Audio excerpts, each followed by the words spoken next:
Israel आणि इराणमध्ये एक मोठं युद्ध सुरू झालेलं आहे आणि इराणनी जवळजवळ 200 ते 400 क्षेपणास्त्र ही इस्रायलवरती डागलेली आहे.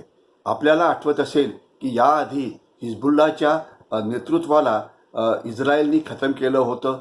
3000हून जास्त लोक जखमी झाले होते.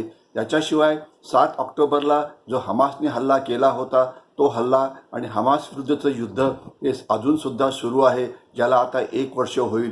याच्याशिवाय हुती जे दहशतवादी गट आहे हे सुद्धा इस्रायलवरती हल्ला करत आहे. आणि अशा परिस्थितीमध्ये इराणनी इस्रायलवरती हल्ला करणं म्हणजे इस्रायलला एकाच वेळा वेगवेगळ्या फ्रंट्सवरती युद्ध लढावं लागेल.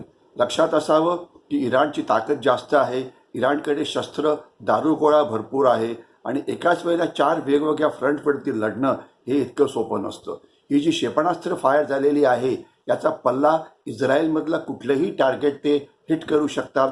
परंतु इस्रायलची जी अँटी एअरक्राफ्ट डिफेन्स सिस्टीम आहे त्यांना 90% क्षेपणास्त्र ही पाडण्यामध्ये यश मिळालेलं आहे आणि 10% ही इस्रायलच्या आत पोहोचत आहे.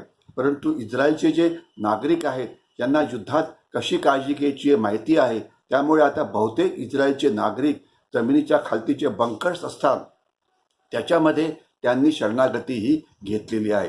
त्यामुळे इस्रायली नागरिकांचं नुकसान होणार नाही. परंतु एवढं लक्षात असावं की यामुळे एका मोठ्या युद्धाला सुरुवात झालेली आहे आणि आता इस्रायल इराणवरती कधी प्रतिहल्ला करेल हे बघावं लागेल आणि यापासून शिकण्याकरता भारताला खूप आहे. लक्ष असावं